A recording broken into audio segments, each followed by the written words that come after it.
It's time to chill out and get ready for a mediocre Q&A live stream. If you're old enough, grab yourself your favorite adult beverage, and if you're not, stick with apple juice. Put your feet up and relax. If you have any questions, feel free to ask them in the chat. And now let's cue up the intro music.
Hopefully you guys are doing okay, with everything. I don't know, whatever. I guess it's all screwed up. I shouldn't even ask if you guys are doing okay. We're all kind of just like getting by, aren't we? So, yeah.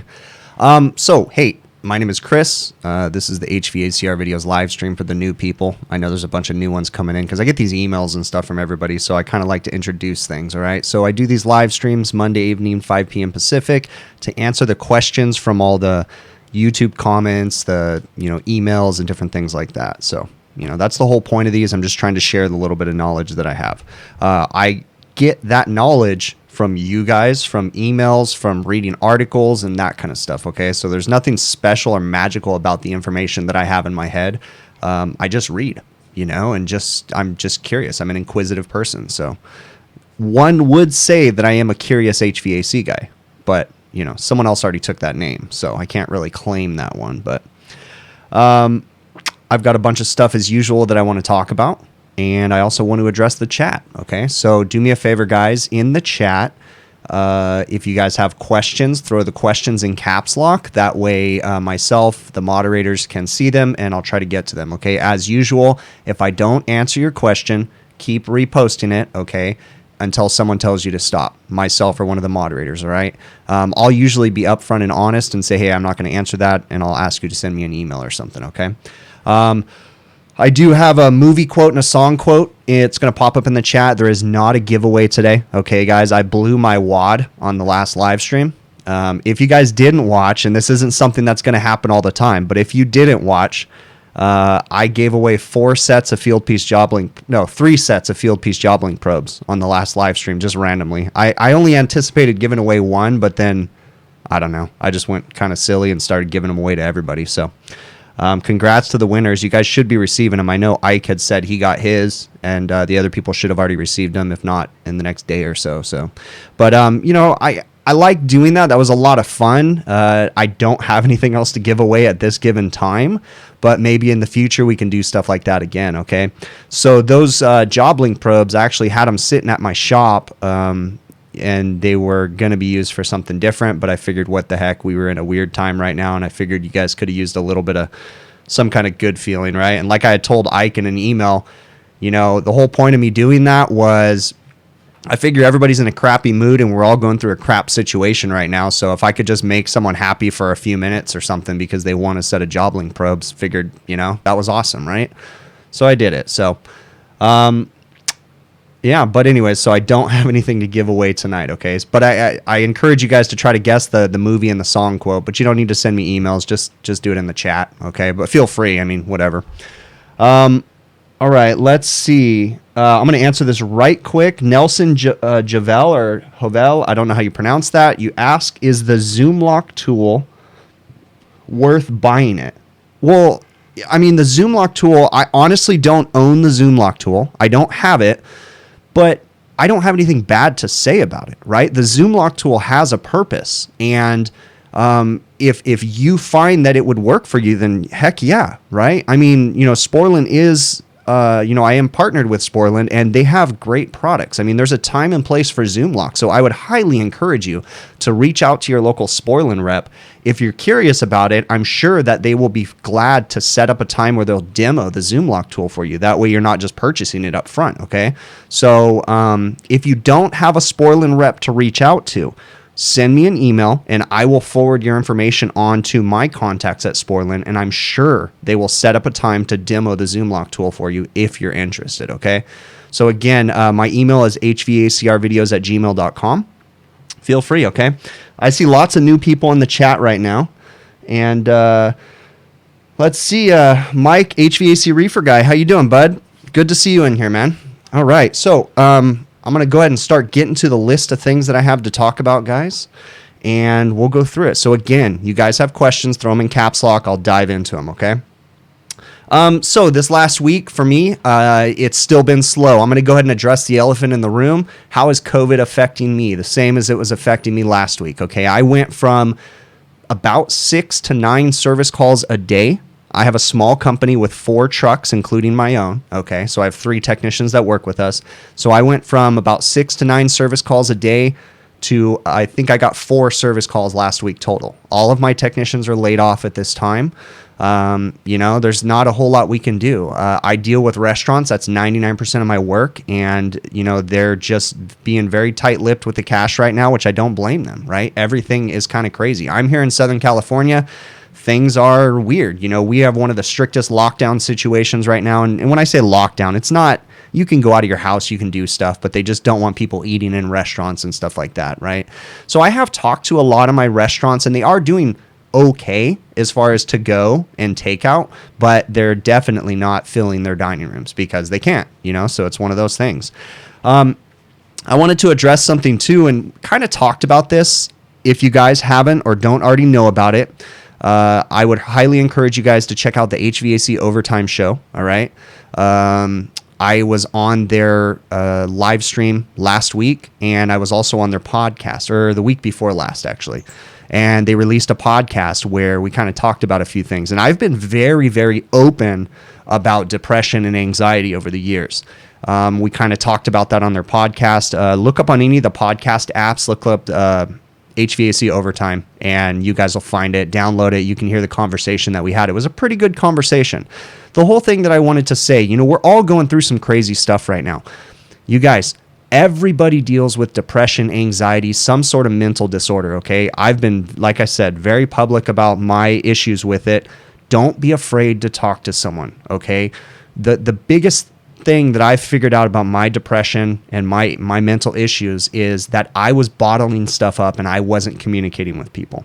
Trust me, it's not worth it. Communicate. Find, you know, talk to your wife, talk to your friends, talk to a therapist. I highly suggest you talk to a therapist. Actually, if you listen to the HVAC Overtime podcast, Adam gave some information. No, Adam or Bill, I can't remember who it was. You guys can say in the chat, gave some information about an online, I think it was Bill actually, gave some information about an online therapist thing. It was actually sounded like a really cool thing where he just reaches out to someone and he communicates via Skype or something like that, some sort of video chat. Guys, You need to talk to people. You need to take care of the shit in your head. It's so important. If you don't, it just leads to all kinds of things. And trust me, I know, okay, from experience.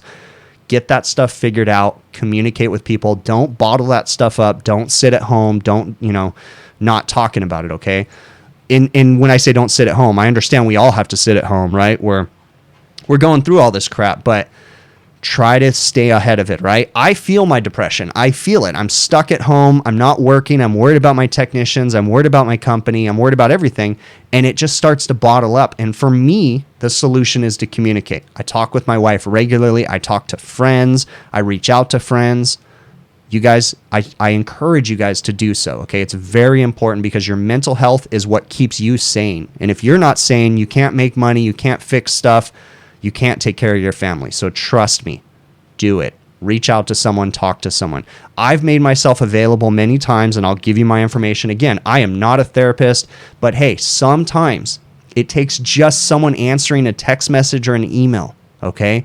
If you have nobody to reach out to, if you have nobody to talk to, send me an email, hvacrvideos@gmail.com. Send me a text message. Here's my number, 909-238-9094. Send me a text message if you just need to talk. It's okay, right? But I encourage you to talk to a therapist, talk to your wife, your husband, whatever first, okay? But I mean, if you have nobody else, sometimes it takes just that one person, send me a text message. I'm going to type that in the chat for you right now too. So 909-238-9094, okay? Feel free if you just need someone to talk to, okay? All right. I'm going to get off of that one real quick. And let's talk about the two videos that I had last week. So I had two videos that came out. The first one was a cooler drawer that wasn't working. It actually happened to be a Delfield. It was a base section drawer unit. It had a pan chiller attached to it, but the pan chiller wasn't part of the system because it was a multiplex system. It was controlled by a rack on the roof, all right? And when I walked up to the unit, it was a multiplex system on the base section that had one compressor that controlled 4 different reach-ins, but it was all the base sections. And then all the cold rails were controlled by another compressor. So I went through some diagnostic steps. I explained it in the video. I ended up finding that the unit had a bad temperature controller, okay? But again, big picture diagnosis, right? I don't just stop with that. Went through a little bit further, found that the compressor suction valve or the suction reed is a little weak and it's bleeding by a little bit. It almost seems like the compressor motor just isn't quite moving as much as it should too, because it took a very long time for the unit to do a pump down test on the suction valve or suction reed. And it was a semi-hermetic compressor. So didn't really have too many questions on that one. So, there's not really a whole lot to talk about with that one, okay? The next video that I released was the Hvacr Blue Glycol Chiller, Glycol Cooler. Now, that one I get all sorts of questions whenever I talk about the Glycol coolers, okay? So, Hvacr is a refrigerant manufacturer, refrigeration manufacturer. They came out, they were around in the early 90s, but they became very popular in the mid-90s up until the mid-2000s, okay? They're still popular, but they're not as big as they were. They revolutionized the industry when they came out with their pan chiller. Their pan chiller is a cold rail that was capable of maintaining an open cold rail where cooks can reach into the top and, grab food out of it, but it kept the food chilled, okay? The original design was very good and it was very efficient, but it had a lot of breakdowns. Fan motors went bad all the time and the drain lines plugged up all the time. So the number one issue we had on those things was iced up pan chillers. And it was crazy, but they were great boxes when they worked properly. Well, they redesigned that system. Roy Fabian, thank you very much for becoming a channel supporter. And I'm going to address that here in just a minute, okay? All right, so Hvacr revamped their design and they came out with a new design where they filled the reach-in cooler with glycol, okay? It's a mini chiller. The new reach-in, which I made a video on, has a condensing unit and the evaporator is a flat plate heat exchanger. On the other side of the flat plate heat exchanger, there is a glycol pump and it circulates glycol throughout the reach-in. So within the reach-in cooler where the food is at, there is no refrigerant. There is only glycol being circulated through the unit. So it's a tiny chiller. That's all it is, right? Has a temperature controller and the unit cycles on glycol temperature, not box temperature. The glycol is circulated 24/7, so the glycol pump runs all the time. and the temperature controller just checks that glycol temperature and cycles the unit on and off and turns the condensing unit on and off, okay? On that region, we had a bad low pressure control. It really wasn't that difficult. I encourage you guys to go check out the video. Not a whole lot going on there. Now, I did address one thing, and that was when I went up to the unit was up in temperature, right? It was down. And we found that when I walked up, or towards the end, I showed the glycol reservoir because it has a storage reservoir, and it was way overfilled. It had a ton of glycol past the operating line. It's very important to understand that when glycol gets cold, it contracts, okay? As it gets colder, it gets thick and it starts to take a lot longer to circulate through the box. So when the box was really high in temperature, the reservoir filled up way high because the glycol thinned out and expanded basically, okay? So you have to understand that, and you have to pay attention to the installation and operating manuals of those books, or of those reach-ins, because it says on the glycol storage reservoir, it's an overflow reservoir, it says operating range when it's down to temperature, and it has a mark. Okay, that indicates that when it's not down to temperature, the glycol level may not be at that mark, because it won't be. It'll be much higher. That's why we have a storage vessel. It's just like an expansion tank, really, is all that it is. It allows that glycol to build up so that way it doesn't overpressurize the system. Okay. I'm going to look at the chat here. I thank you very much for that super chat. I really, really appreciate it. Okay. I'm going to take a look at the chat here because I have been ignoring it for a minute. Ernesto, HVACR vlogger, he asked me if I am getting busy now. No, not yet, bud. You know, I had overtime service call over the weekend for kitchen AC. No, for a walk-in freezer. I had an overtime service call over the weekend, and I had an AC call on Friday, and I had another AC call today. But no, I'm still not getting busy, man. We're still slow. It sucks, but you know, it is what it is. So, all right, let's see what else. Let me see what I'm missing here. I'm looking for caps lock. I'm just ignoring the stuff that's not in caps lock. So, can I quickly explain how to check the level of a receiver? Chris, I will address that right now. Okay. Or I'll get to that here in a few minutes, Chris. I have that on my list of things to talk. Okay. Alex, I'm going to address that too. The psychrometers. I have that on my list to talk about. Okay. I want to kind of go through a few things. Adam Neal, refrigeration, thank you very much for that super chat. That is much appreciated. You do not have to do that, but thank you so very much. Okay. All right. So I'm going to address something because of that super chat. Some people have been asking me, and I'm going to say this right now. Okay. Ways to support the channel. I got an email this last week, and someone was saying thank you for the videos, and they asked me ways to support the channel. Okay. So first and foremost, the best way that you guys can support my channel is by watching my video, by giving them a thumbs up or a thumbs down, whether you like it or not. It doesn't make a difference, okay? The biggest thing, and I know this is hard, is watching the commercials, okay? Watching the commercials supports me financially, okay? And I hate to tell you guys to do that. Any other creator, it's the same way. Watch the commercials. It really does help, okay? Leaving me comments helps me a lot because it gives me material to talk about and things to address. Sometimes you guys leave comments in my videos and it helps me correct a problem, helps me fix something that I did wrong, okay? Comments, emails, likes or dislikes on the video, share the video. That greatly helps me. Share it with people that maybe don't know who I am, that could use a video or something like that. That would very much help me, okay?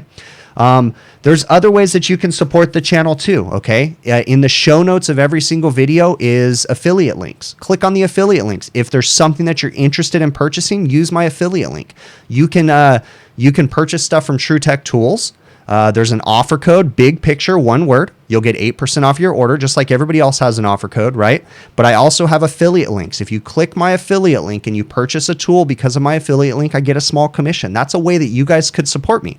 You guys need a tool? Click my link. It doesn't cost you guys anything else, okay? That would help me very much. You can also support the channel by donating to a Patreon page, by becoming a YouTube channel member. All that information is in the show notes. But again, guys, I do not make these videos to make money, okay? I'm not going to lie and say that I don't, because I do get revenue from it, but I'm still going to continue to make these. The whole point of why I started this channel was to help my own service technicians, and then it turned into this machine and it did what it did, okay? I've never even addressed the whole supporting my channel before, but I've been getting enough comments that I figured I would. Okay, I kind of feel dirty even talking about it, but anyways, I'm going to get off that one now. Let's get to the list of things to talk about, okay? I will look at the chat. HVACR Wiz, thank you very much, bud. I really appreciate that, okay? All right. One of the things, that gets me through, going back to the whole depression and the state of everything, it's weird. You need to find your thing, whatever it is, right? Building stuff, going outside and working on things, reading books. I like to listen to music, right? I was listening to music today, and it may not be your cup of tea. I listen to everything out there, country to rock to rap to everything. But I was listening to NoFX today. NoFX takes me all the way back to high school. It's a high school, what do you call them? Punk band or whatever, right? And I don't know what it is about NoFX. Their music sucks. They're not like amazing musicians, but I don't know. There's something about the things they talk about and the beat of the music and stuff that helps me. Okay. So find your thing, whatever it is. And hopefully that gets you through all this weird time right now. Okay. What do I think about using substitute refrigerants? Neutrodyne. Okay. So great question. Personally, I haven't I've used a few substitute refrigerants, but right now let's address the elephant in the room. I still use R22. I have nothing against the alternative refrigerants, but my customers are still okay with paying for R22, so I stick to R22. There's plenty of refrigerants out there that do work, but there's some things you need to understand. You need to pay attention to the installation instructions, okay? I can stress, if I can't push this to you enough, do not just listen to the supply houses. There's some good supply houses, but there's also some supply houses out there that give a lot of false information. If there is any supply house out there that has ever told you it is okay to mix refrigerants, they are flat out wrong. You cannot put any refrigerant on top of R22. The term drop-in does not mean mixing one gas with another gas. Absolutely unacceptable. That is not how it works. Now, I'm not saying that it doesn't work, because I know that people have done it and they've got systems out there running with mixed refrigerants, but you, sir, are not a chemist. Leave that to the chemists, okay? Don't try to make your own refrigerants, because you're just hurting the guy that comes after you that doesn't know what's in there. It just makes for a mess, especially if you use like an A2L refrigerant that has a flammable component. You got all kinds of weird things going on there, okay? Don't be a chemist. Don't try to mix crap. If you're going to use an alternative refrigerant, I would highly suggest reaching out to my buddy Ralph. Kind of funny segue how this works out, right? So I have Ralph's email right here. I believe I saw him in the chat a few minutes ago. Ralph works for Honeywell Refrigerants. Ralph is a really cool dude, and he is always willing to give information on the different refrigerants, the alternative ones that work best, the way to use them, and all that stuff, okay? So reach out to my buddy Ralph. He'll help you out. He'll answer your questions. But I just tell you everything. I mean, the most important thing is don't try to mix refrigerants, and pay attention to the installation instructions, okay? If I had to make a choice, if someone put me, a customer said, hey, I want to use an alternative refrigerant, what's the one I should use? I would highly suggest using 407C. That would be my choice, but I would do an oil change if I was going to use it as an alternative for R22, okay? All right, so I'm going to get off that rant and move on to the next one, okay? Yeah, Ryan Parker, R22 is not banned in the United States, all right? They are not allowed to import it, and they are not allowed to produce new R22, but we have stockpiles for days of R22 in our warehouses and everybody, okay? I can still purchase R22. It's not that expensive. As the stockpile goes down, the prices will go up, but we are allowed to use it in the United States. In fact, I used it today. So, all right, let's see what Adam HVACR. Thank you very much for that super chat. Clint, thank you very much for that super chat. That's awesome, guys. You guys are awesome. Again, I'm appreciative, but you guys don't have to do that. I know everybody's going through a weird time. So, I really, really appreciate those. But the best way, if you guys want to support my channel, is just simply watch the videos, watch the commercials, let YouTube pay me, okay? But again, thank you guys very much, okay? All right. What are the common causes of a bad defrost clock? John Deere fan.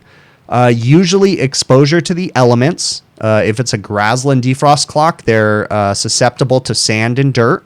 And if it's a Paragon defrost clock, they're usually susceptible to the screws becoming loose and the terminals overheating and melting. Those are the biggest issues with defrost clocks that I run into. So the screws becoming loose on the Paragon clocks because people aren't doing proper maintenances and torquing down the screws, and on the Graslins, them getting affected with sand. I have no preference. I'll use a Graslin and a Paragon all day long. Both of them have a different use. So, Molly, thank you very much for that super chat.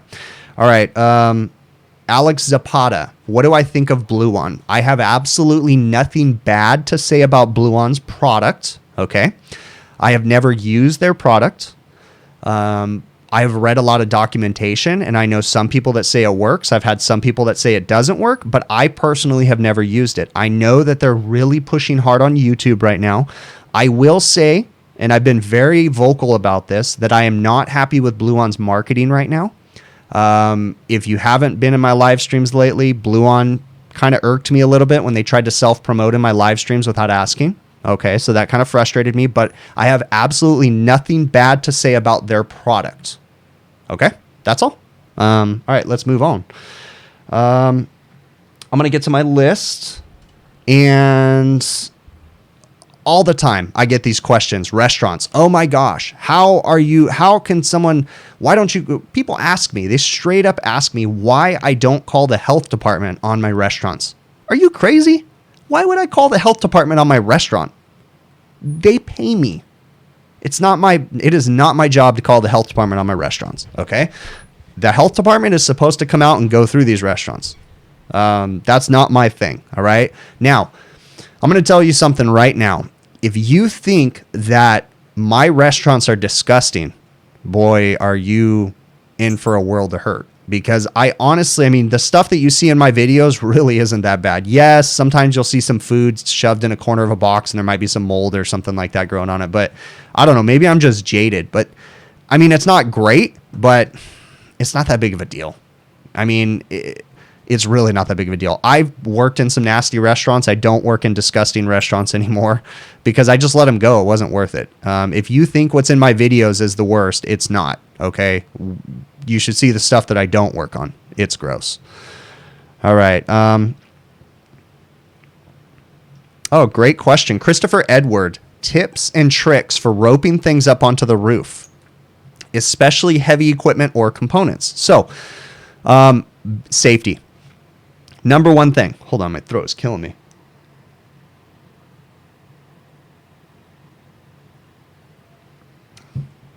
All right. Safety is the number one thing. Your safety is the number one thing. It's not worth it. A compressor is not worth you falling off a roof. A condensing unit is not worth you falling off the roof. Am I saying you can't rope a compressor up? No, but I'm saying be safe, okay? So tips to get equipment on the roof. Be smart about it, all right? If you have a big roof hatch, I've seen people rig up winches. I've seen people rig up all kinds of gear and hardware and pulleys and stuff to get stuff up. Personally, I just use a crane. I mean, you can get a crane for $300. It's not that big of a deal, right? I also have a heavy equipment lift that I've shown it in a couple different videos. It's a Sumner, like a duct lift, some people would call it, but mine has outriggers. And I can lift up to 24 feet, and I think I can lift up to 800 pounds, I think, with it, or 600 pounds or something like that. So if I have a roof line that I can set it up safely on, I can, basically just lift that thing up. It has a hand crank winch on it, and I'll just winch it on up and then just slide it onto the roof and lift it down, okay? So the biggest suggestion, just get good rope, get a good hook, make sure you're very safe about it.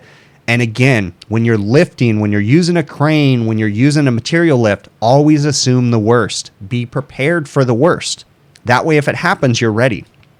There's nothing, I mean, not saying that anybody ever wants to be involved with a crane falling on a building, but every crane lift that I do, in my head, I'm thinking, okay, do not get under the boom. What happens if the load drops? Make sure, keep the load off the building when he's swinging. I mean, you always want to try to think about that. You have safety meetings before. You talk with your guys. You explain the way that you rig the equipment up. Don't put stuff on top of it that could potentially slide off and hit someone in the head.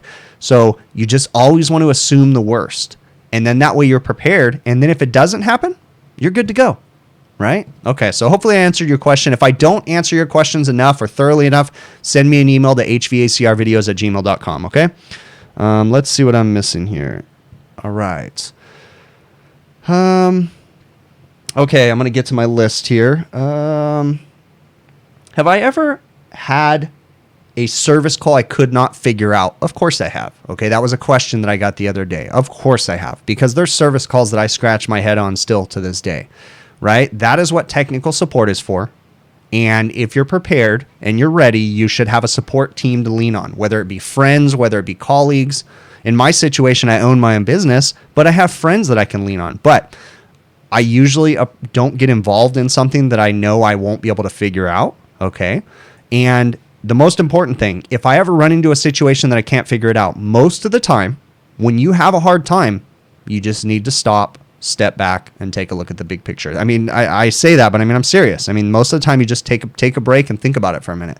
You guys, Molly, Adam, thanks again for those super chats, guys. That is awesome. Okay.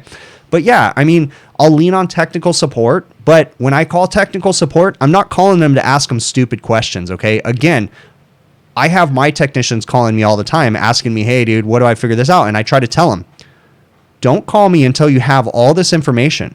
Right? Because most of the time they'll be able to figure it out once they get all that information ready.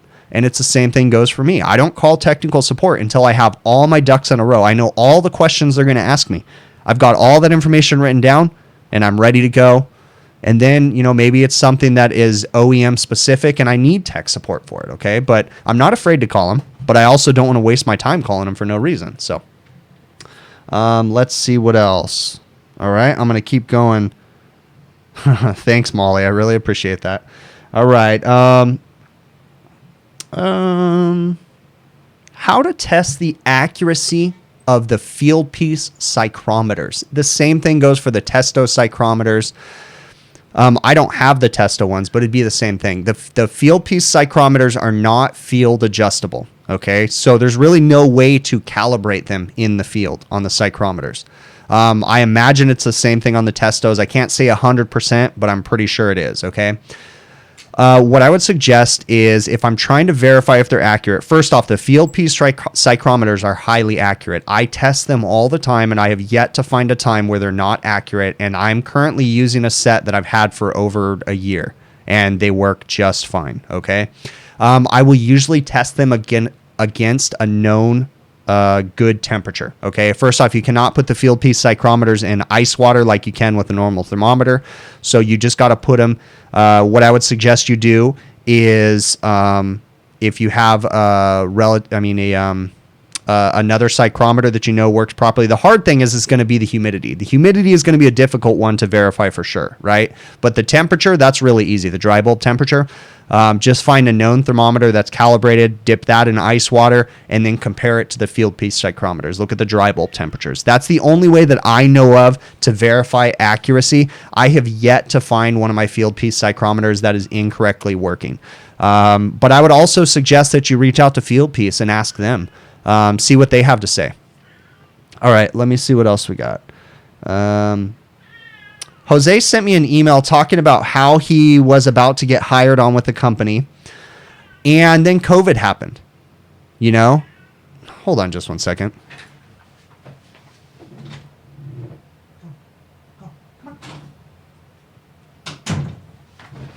Sorry. My family cat was crying at my door. Cat doesn't know that I'm doing a live stream. Come on. So Jose had asked me, he was just kind of telling me how much of a bummer it was because he was trying to get a job with a company. He finally got hired on and then COVID happened and they didn't hire him. Okay. We are all going through that. And I don't have any advice for you, Jose. I'm just in general, just so that we're all going through that kind of stuff. There is so many people that are laid off right now.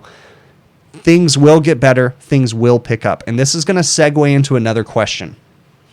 Let me see who wrote it. Spencer had asked me, where do I see this trade in 20 years? well, I see this trade thriving because this trade is never going to go away. HVAC and refrigeration is always going to be around. But where do I see it in 20 years? I see a lot more technology integrated into our trade, but the fundamentals will still be there. Superheat and subcooling will still be there. Compression will still be there. I don't see us going completely to magnetic refrigeration compressors or anything like that. I mean, those are going to become more and more popular, but that's not going to be everything. We're still going to have basic systems out there. We're still going to have basic electrical systems, but there's going to be some new components in there. I think we're going to be going to a lot more of digital wireless stuff. Our tools are going to go wireless. Manifolds are already going wireless, and most of our tools are. So, but this trade is still going to be here. It's totally worth it. If you haven't already, get into the trade. You will not be disappointed. As long as you're willing to work hard and bust your butt, you're going to make good money, and you're going to be good. Ironically, I was just talking. I'm not going to say who, but I was just talking to someone about a college that's looking for instructors, and it's kind of sad because they're looking for instructors for the HVAC program. And this isn't one college in particular. This is all, most of the colleges out there. They're looking for instructors, but they require degrees like an AA or something to become an HVAC instructor. I understand that on one side, but I don't understand it on the other side because a college degree is good, but you don't need a college degree to be in this trade. You can make damn good money without a college degree. So, yeah, anyways, I'm not even going to go too much further down that one. What is the most common compression ratio and displacement for reciprocating compressors? Molly, I do not know the answer to that question. The compression ratio is going to change. Dependent on the refrigerant pressure and the saturation temperatures and everything. So, all right. Any chance I can turn the mic? Yeah, if it is high, I will definitely turn it down. Hold on just a second. How about that? That should go a little bit lower. I didn't realize. That sucks. I'm sorry. I didn't realize that the gain was high. I can also move back a little bit too. Sorry about that, guys. Hopefully that's better. Let me see what else. Let me see what I got on the list here. All right. Winter charge. This is one that I'm getting a ton of questions. Let's make sure. Is the gain okay where I have it set right now, guys? Because I turned my mic down a little bit. Before I go any further. Okay, loud and clear. It's not clipping anymore. Clipping, if you guys don't know, is when it like kind of pops and sizzles in your ears. It's like the computer can't handle the audio. So it's better. Okay. Now I'm not peaking. Okay. All right, cool. All right. So I'm going to go ahead and go on with this. So anytime that happens, guys, don't hesitate to tell me. Sometimes things happen. And actually what happened was my mixing board, I updated it. I have the Rode Caster Pro, and I had done a firmware update, and I knew that crap was going to happen. So anyways, all right, cool. So winter charge. So I know everybody's sick. Prime time, if you're in here, I know you're sick of me talking about headmasters, head pressure control valves, and winter charge. And I know many other people are too, but there's so much misinformation and people just don't understand it. Okay. So I had several questions about winter charge. So first off, if you have a tube and fin condenser, I'm not going to go too crazy into this right now because I have plenty of videos and live streams that cover it in depth. Okay. But if you have a tube and fin condenser that has a head pressure control valve, your best bet is to follow the Sporlan 90-30-1 method. Is a tech document on their website. You can go to sporlan.com and they have lots of great information on there. It will explain the proper charging procedure for a head pressure control valve on a tube and fin condenser. Okay. Now, but there is a time when that method won't work. Okay. It's hard sometimes for me to express it, but it usually has to do with service. It's usually when, there's just a weird time when you go up to a system and you don't know how much gas is in it, but you know that it's low. How much do I add? How much has it lost? It's kind of a pain in the butt. There is a couple rules of thumb. The biggest one is to fill the system up with the maximum amount of refrigerant. Now, this can be dangerous and this can be wasteful for the customer too. If you put the maximum amount of refrigerant in that system and it has a massively oversized receiver, well, they're going to have tons of refrigerant that they don't necessarily need in that system. But on the flip side, when we're technicians out in the field, sometimes we just have to get the system properly charged and we don't know how much refrigerant it needs. So what we can do is we can put the maximum amount of refrigerant in there. In order to do that, what you do is you would fill the system up when it's pumped down to about 3/4 of a receiver, okay? It's a storage vessel for refrigerant. Same thing as your refrigerant tanks in your van, right? When you have a drum of R22, let's say, there's 30 pounds of refrigerant in there, but the drum weighs 36 pounds because there's room for expansion inside that cylinder. The same thing has to happen in the system. If you don't have room for expansion, when the temperature goes up, the pressure goes up, that can is going to explode, okay? The refrigerant system is going to explode. Now, we have safety devices in the system that prevent that, but I'm going off on a tangent again. The maximum amount of refrigerant that you can put into a system that has a receiver and a head pressure control valve is about 3/4 of the receiver. Okay, you got to leave room for expansion. So how can I tell if there's 3/4 of the receiver when it's pumped down? Well, what you can do is you can pump the system down, the compressor shuts off, all the refrigerant is stored in the receiver and the condenser. You can take a heat producing device. I'm not going to tell you which one. Some people in the chat can tell you. Everybody has their different methods, but you have to use a heat producing device that does not exceed the safety limit temperature of the storage vessel or the receiver. There's a soft plug on there. It's usually stamped on it, 430 degrees. If you overheat that soft plug to 430 degrees, it's going to blow and vent the charge out, okay? So whatever heat producing device you use cannot exceed the soft plug temperature or the pressure relief device's temperature. When you do that and you heat it, you pass the heat producing device up and down the storage vessel or the receiver.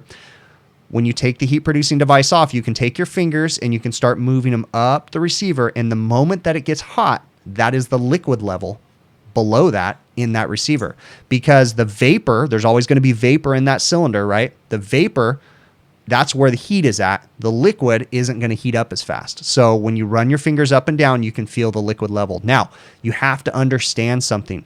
There is danger in that. You have to be careful. You have to use common sense. Now, another one had asked me, what is the proper refrigerant level in a receiver pump down that doesn't have a head pressure control valve? Well, I don't know, because every receiver has a different size. The dip tubes are all at a different place inside the receiver. So on a system that doesn't have a head pressure control valve, you just need to clear the sight glass, okay?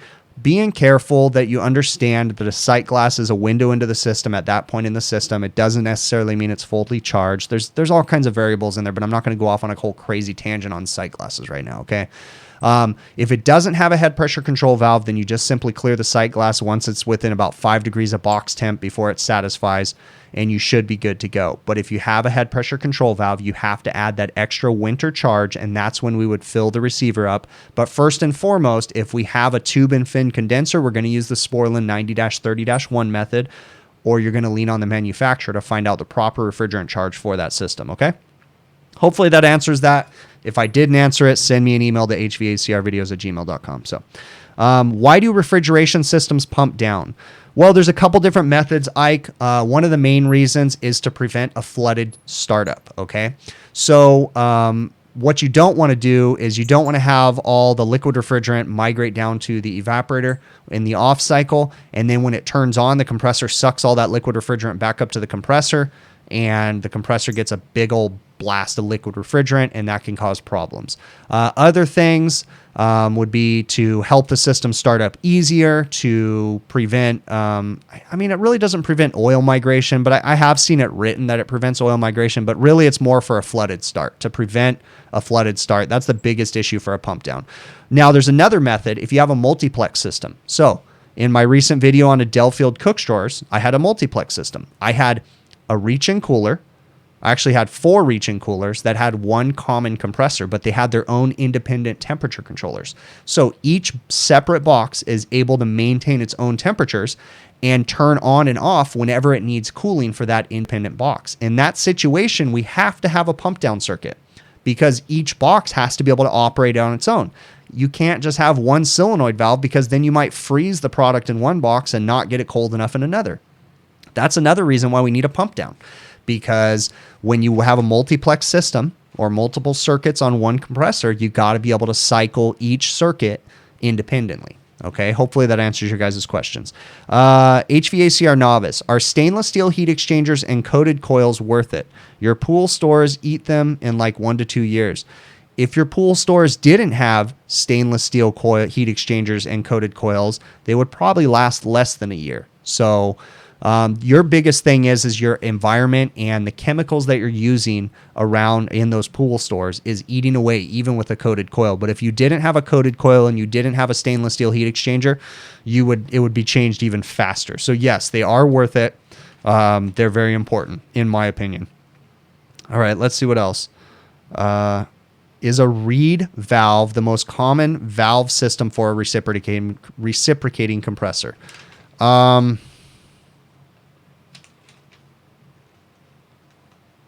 No, because a scroll compressor, well, yeah, I guess. I think the answer to that is yes, Molly. I think so. Yeah, I think a reed style valve is the most common. Yeah, for a reciprocating. Yeah, I would think so. Ever done any bulk tank refrigeration? No, I have not. All right.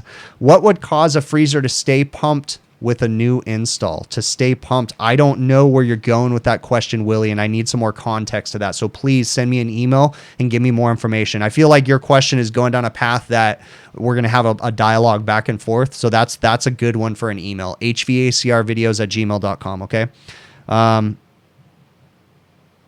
What's the biggest advice I can give to grow my company? L Boogie, I am not the person to ask that question because I keep my company from growing. I have had a bigger company, and honestly, when I get that many service technicians, it's too hard to maintain the quality of service and the customer service. So I keep my company small. So as far as growing, honestly, I'm not the person to answer that. I would reach out to my buddy Tersh Blissett at the Service Business Mastery podcast. Did he just change the name? I think he did just change the name. No, he changed the name of his company, but I think his podcast is still called Service Business Mastery, I think. Reach out to him, and you can find him on YouTube. He has all kinds of great information on growing your business and that kind of stuff. So, what's my opinion when I come across DIY installs? I mean, it is what it is. If someone did it themselves, I'm going to be frank and I'm going to be honest with them and tell them, like, look, in order for me to warranty this or tell you, I'm going to tell you what's wrong and you're going to need to fix it, whether you fix it or whether you have me to fix it. If someone wants to do something on their own, good for them. But if they don't do it right, then I'm not going to work on it and own it. No. So, do reciprocating compressors have high pressure bypass? Yes, they do. Most of them, like I know the Copeland ones do for sure. They have high pressure safety reliefs inside that if the pressure gets too high, they'll let go and they'll bypass the refrigerant into the low side. So, all right, I'm going to get to my list of things to talk about here. I had done a video a long time ago about a dishwasher exhaust fan, and someone had left me a comment because he was bringing up a good point about the dishwasher exhaust fan. Oftentimes they are connected to a dishwasher and the exhaust fans themselves will be interlinked into the dishwasher. It's very important to understand the sequence of operation because if a dishwasher exhaust fan is not working, it may be that the contactor or the relay inside the dishwasher is not telling it to turn on. That's a very common thing. With that being said, you have to be very careful not to open up a dishwasher that someone else owns. For instance, Ecolab does work for a lot of my restaurants, and Ecolab leases the dishwashers out to my restaurants. Oftentimes, we will have a bad relay inside the dishwasher, and technically, I am not allowed to open up the control cabinet because that is Ecolab's property. Now, on the flip side, most of the time, the Ecolab technicians, they're not service technicians for HVAC and they don't even know how the relay works. So I've actually met, some of their technicians. I'm not just saying Ecolab, just general dishwasher techs in general. Sometimes they don't understand how those contactors or relays can work, and I'll have to change it while they're there just so that way they know. Okay. But you just need to be cautious about opening up equipment that you have no business opening up, especially if the customer doesn't own it. Same thing with like ice machines and different things like that, and ovens. Well, ovens, I don't think they lease, but ice machines, restaurants will lease sometimes, and they'll have contracts with whoever. And if they call you out to service it, you could void warranties. You can cause all kinds of problems. So be very cautious about opening up equipment that you have no business being in. Would I mind explaining my method of pumping down a residential condenser? Frank Bradley, first off, you need to be very careful when you're pumping down residential condensers, okay? Because if it's a newer microchannel condenser and it has a really long line set past the manufacturer's recommendations, there's the potential that that system could be overcharged with refrigerant more than the maximum amount of refrigerant the manufacturer recommends. If you try to pump it down, okay, you can run into some problems. Now, I'm going to explain something here. When you're pumping down a residential condenser, oftentimes you will shut down the liquid line coming out of the condenser. Okay, when you shut down that liquid line, you are no longer seeing the true high side pressure of the system, depending on the type of valve that's on there. Theoretically, that system's pressure can get so high that it can blow a pressure relief, and you wouldn't even know even if you still had your gauges on it. You need to be able to understand how a service valve works and where your gauges are applied to it, okay? Also, liquid line service valves oftentimes will have a lower pressure, not by much, but a lower pressure than an actual discharge line service valve. So be very cautious about pumping systems down if you don't understand how the service valves work, especially if they're microchannel condensers. So there's a lot of information out there saying you can't pump down a microchannel condenser. Well, that's not actually true. You can pump down a microchannel condenser if you're properly monitoring the system pressures while it's being pumped down. But you need to know when you're actually seeing a true discharge pressure, a true liquid pressure. You need to be very careful with that. So if I was to do a pump down on my own condenser that I have at my house, it's a tube and fin condenser. I would go out there, I would put my gauges on it. I would close the liquid line service valve. I would let the system continue to run until the suction pressure gets to a low pressure. Then I would shut the system off, close the suction valve, recover the remaining refrigerant in the liquid line and the suction line, and then I would cut the system open and move the condenser to the side. Again, though, talking about pressure vessels, need to be careful, because how do you know how much refrigerant is too much refrigerant in that condenser? You don't know. There's nothing to heat up with the receiver to find out where the liquid level is, right? You can, in theory, have an overcharged condensing unit and pump it down, and then you set it to the side, and a pressure relief can blow 10 minutes later because it's 110 degrees outside. So the best way is to close the liquid line service valve, but you need to be monitoring the high side pressure, the true high side pressure while it's pumping down. Then close the suction line service valve once it gets down to about 5 or 6 psi, shut the system off, recover the remaining refrigerant on the other side of the service valves in the line set, and then go about your way. So hopefully I answered your question for you there, bud. Best way to find a job if you're laid off. Everybody's looking for jobs, man. Guys, there is a service company local to me. Actually, I don't know. I know there's someone in here that works for them, I think. I'm almost positive. I'm not going to name the service company, but there's a service company local to me that had about 200 service technicians. They were within 3 states, and they completely closed their doors. They're done. Closed down permanently. Now, I'm sure the writing was already on the wall. I'm sure they were financially in trouble already, but COVID sent them over the edge. They had something like 200 service techs, and they closed their doors completely. That one sucks, guys. Everybody's looking for a job right now. I don't know. My guys are laid off. I mean, I'm getting three to four service calls a week right now. Hopefully we can all make it through this, you know? All right. Let me see what else I got on here. Recovery best practices. This was another one. This is a really important one. And I'm going to have to make a video about this where I can talk a little bit and let you guys know a little bit about it. But recovery practices. All right. Very important. Understanding how recovery works. Okay. Understanding that using your normal service gauges and leaving the Schrader cores in the system when you're trying to recover stuff is just going to make it take a lot longer. And also using your normal service gauges with your normal 1/4-inch hoses is going to make it run higher pressures. Your recovery machine is going to overheat, especially when you're dealing with 410A. In the summertime, 410A, you guys already know that 410A runs higher head pressure than R22. Okay, you have to have special recovery cylinders, special hoses, special recovery machine. Not so much anymore, but in the past, the recovery machines couldn't handle 410. Understanding that if you take the Schraders out of the system where you hook up, let's just say you take a residential air conditioner, the easiest one out there. It has a suction service valve and a liquid service valve, but there's a Schrader core right there. When you put your gauges on there, that Schrader core has a tiny little hole for the refrigerant to pass through. If you pull that Schrader core out with a core removal tool, then put your gauges on there, your hoses on there, it's going to go a lot faster. If you use 3/8 hoses right? You can actually buy 3/8 hoses. Go to truetechtools.com. All right. Shameless plug right here. Use my offer code Big Picture. And I'll try to remember to throw these in the show notes. I'll throw some affiliate links in there. You can buy some bigger hoses. Appion makes them. They make some really good 3/8 inch hoses that have 1/4 inch connections on them, and they'll speed up your recovery process tenfold. If you take normal 1/4 inch hoses, I will recover on the high side and the low side. I'll have normal 1/4 inch hoses. Okay. And then on the process hose, the yellow one coming out of your gauge, I'll put a 3/8 hose going into my machine, and then I'll take a 3/8 hose coming out of my machine into the tank. And then I'll invert the tank, hook up to the vapor port on the tank, set the tank in a bucket of running water. Very important, running water, okay? If you can get ice, that's great, but sometimes you can't. But running water, and then do your recovery process. It's very important to try to hook up to the vapor port. I have a dip tube right here from a recovery cylinder, okay?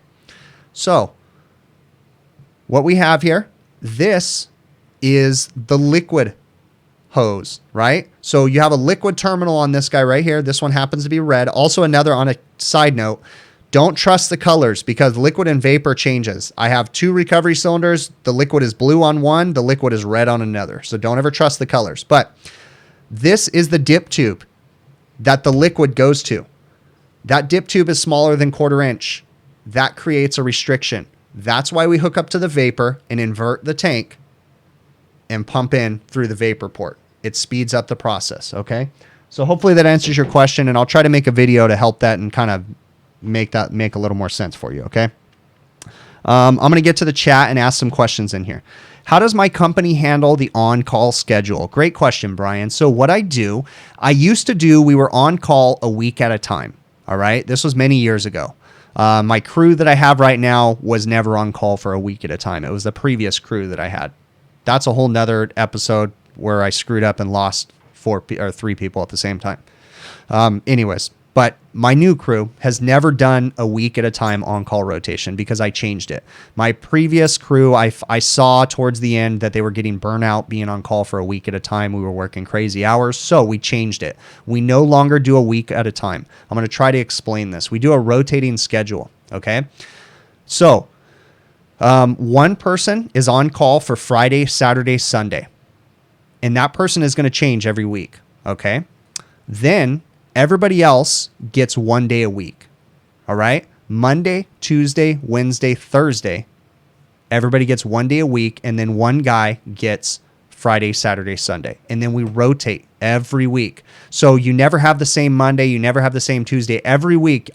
So it kind of like has a pattern. So if I'm on call Monday, then the next week I'll be on call Tuesday. The next week I'll be on call Thursday or Wednesday. And then I'm on call the weekend after that. So it's a rotating schedule. If you need more clarification, I can try to write it out on a calendar, but that's the way I do my on-call schedule. Just send me an email to hvacrvideos@gmail.com and I'll try to answer that for you. So, tips for grads trying to get their first hire. Okay. So, and this kind of segues into another question that I had. Let me find it right here. Anyways, I'll just kind of go into this. New guys trying to get into the trade or technicians that are still in school, what to expect. I'm going to kind of go with both of these, okay? First off, expect what I expect from a new technician, what I would love to see from a new technician or a new hire is someone that is humble, someone that knows when to keep his mouth shut, but someone that knows when to ask questions.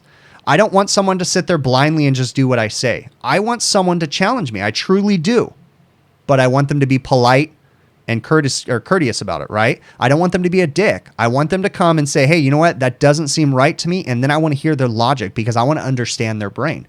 But I also want them to be polite, okay? There's a time and place to ask questions. There's a time and place to say, hey, I don't think that's right.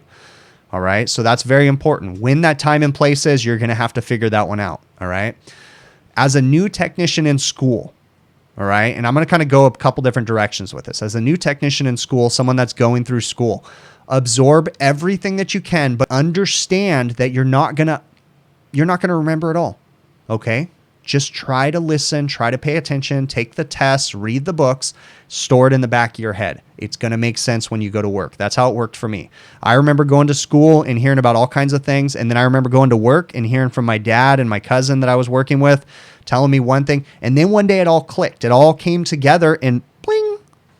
That aha moment happened with motor starters. Motor starters for exhaust fans. They always confuse the heck out of me, especially the old mag starters. Mag starters were magnetic contactors. They were so intimidating to me. They scared the heck out of me until one day I realized it was just a couple contacts that's in a coil for a relay. It's not that big of a deal, but they just look intimidating. But anyways, understand, just absorb as much knowledge as you can. When you go to work as a new technician, when you do get hired, okay, get out there and pay attention to everything. Act like a sponge. Listen to everything. And even if you think it's wrong, just listen and know when the right time to address things are. When you're on a roof, take pictures of every piece of equipment out there. If you don't know what it is, take pictures of the models and serial numbers. And guess what? When your day ends, your day is not over.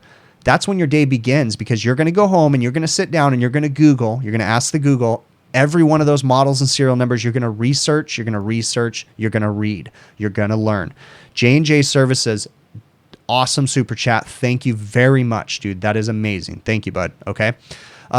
So how to get a job. Okay. First and foremost, forget about COVID. Let's say COVID's not happening. The way that I would want someone to come up to my door is I would want someone to at least be started in school, if not already graduated from school. Okay. But started in school is good too, because started in school shows me that they have initiative and that they're really interested in the trade. If they come knocking on my door and they say, hey, I'm a semester in or 2 semesters in, I'm really interested in getting an apprenticeship position, and they meet my criteria, I'm going to take them, because that's great. They're showing me that they're willing and holy crap, Ralph. Thank you very much for that super chat, dude.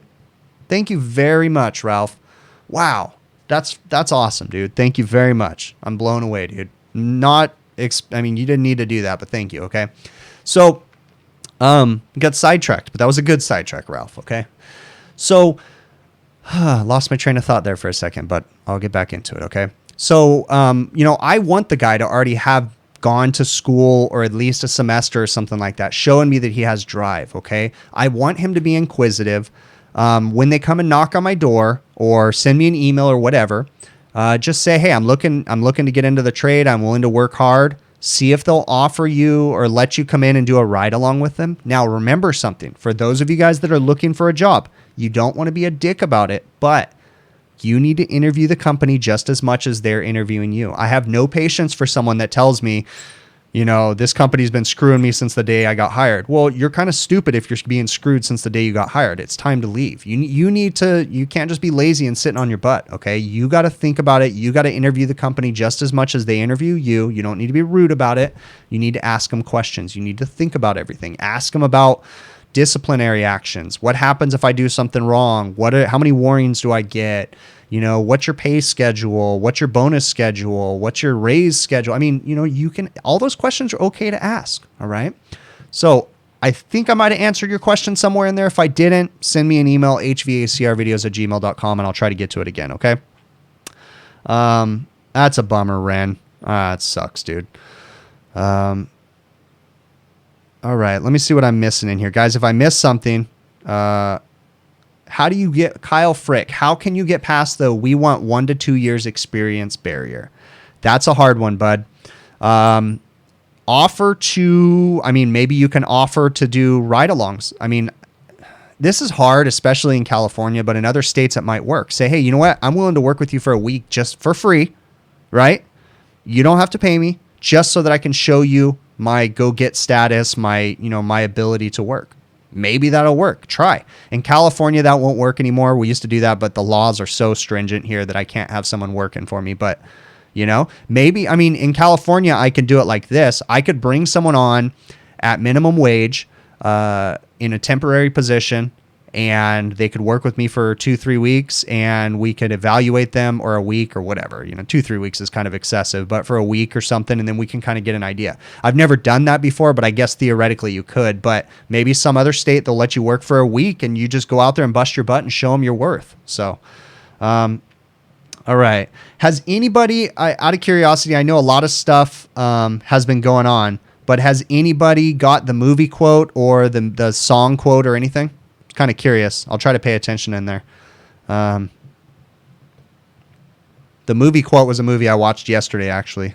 That was an interesting one. That's a movie from my teen years. So, any tips for someone looking to move to California from the UK and work in the trade? Ryan Parker. Wow. Okay, I love the state of California, but California is not the friendliest state. It depends on your political views, right? California is a very left-leaning liberal state. Nothing wrong with that if that's your opinion, but I feel out of place here in California, but I love the weather. Send me an email, bud, and I'll talk to you some more. hvacrvideos@gmail.com. All right. Oh, right on, Tony Williams. Awesome, bud. Thanks for watching, man. That's awesome. I got you, Ren. I know, dude. This sucks, man. Yeah, I don't even have work. Alexander, dude. Thanks, bud. I'll have a beer right here, man. Got one right here.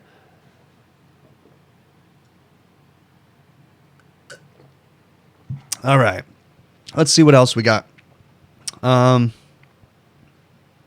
Joe.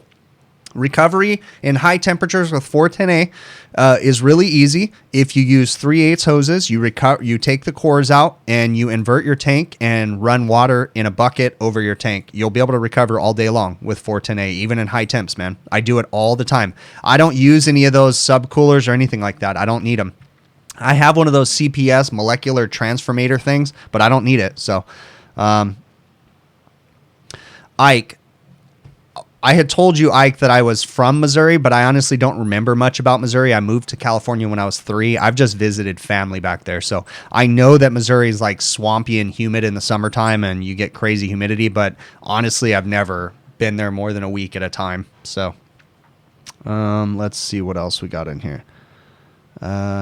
We need more education approaches like Discover Praxis and the rest of the to address the indices. I don't know what that means, doc number 27. Send me an email, hvacrvideos@gmail.com. All right. I'm going to get to my list of things right here. Is a sight glass a good idea on a residential system? That's a great question. Okay, so a sight glass is a window into the system at that point in the system. So typically in refrigeration, we want a sight glass on the liquid line as close as possible to the expansion valve. So that way we can ensure that our expansion valve is getting a solid column of liquid, pure liquid refrigerant, no vapor. Okay. Now, a sight glass serves a purpose on a residential system too. Okay. But it's not quite the same as a refrigeration system that has a receiver, okay? A sight glass on a residential system is an indicator of a gross undercharge. On any type of an air conditioner that doesn't have a receiver, a sight glass does serve a purpose, but it doesn't necessarily mean it's fully charged. On a refrigeration system that doesn't have a head pressure control valve, that has a normal expansion valve and a normal receiver, we can clear a sight glass when we're down to temperature and we can be pretty confident that we're pretty much got the full amount of charge in it, okay? But that does not work that way on residential. If we have an expansion valve on a residential system, we still need a solid column of liquid going to the expansion valve, but oftentimes the system, we will use subcooling obviously as our charging metric, but oftentimes even after you clear the sight glass, the system is going to take many more pounds of refrigerant to get to the full charge to meet that subcooling number because of the way that the system was designed, okay? So is a sight glass a good idea on a residential system? Yes, but the way that I answered the email was not really. And the reason why I say that is too many people don't understand how a sight glass works. So to pay extra money to have a sight glass installed on a residential system, when you're going to have a company that doesn't understand the sight glass, it's really not going to benefit anybody, okay? You're really not going to go around and say your system is low on refrigerant just by looking at the sight glass. If the sight glass starts flashing on a residential system, it usually means that it's way low on refrigerant. So you should have already noticed it doing proper preventative maintenances and checking the subcooling, okay? So hopefully that answers the question there. Let me see what I'm missing. Oh, right on, Adam HVAC. You ended up getting the RSES membership, as I'm assuming. Yeah, RSES is a great training resource. I'm an RSES member. I used to be really active in my local chapter. I haven't been as active lately, but I really want to get back into it and start doing it. I did a lot of training classes with my RSCS chapter and stuff like that. My RSCS chapter actually meets at a local college, so we get a lot of college students that come and stuff. It's a great training resource. Even if you don't go to the meetings, because some places don't have meetings anymore, just becoming a student member, you can become a student member with RSCS. I want to say the last time I looked, I think it was $51 a year to become a student member, or like 51 and some change. And I think a normal member is like 120, 130 or something. It's not that much for a year. It's really not that bad. You get a magazine, you get access to all their online webinars, you get training resources that are online, and you get discounts on other training resources that they have. So I highly suggest looking into RSCS if you haven't already. Do I hook up gauges during a PM? Paul L. It really depends on the type of PM that I'm doing. So I do mostly restaurant refrigeration. So no, when I'm doing a preventative maintenance, thank you very much, Joe. Right here, bud. I will. That's an awesome super chat. Thank you very much, guys. Everybody that's doing these super chats, thank you so very much. Okay. So hooking up gauges on a PM, not necessarily, not every PM. Okay. Jim Bergman, who designed the app Measure Quick. He's a great educator within our industry. I would highly suggest you guys look up Jim Bergman on YouTube. Just Google search his name on the Google. You'll find out all kinds of great information. But he once did a podcast with Brian Orr on HVAC School. I'm dropping names all over the place, right? And Jim had a really good, important thing to say. First off, he advocates for putting your gauges on the system when you do a startup. Okay, so his recommendation is put your gauges on the system on startup so you can properly commission the system, and you should never have to put your gauges on the system again until it breaks.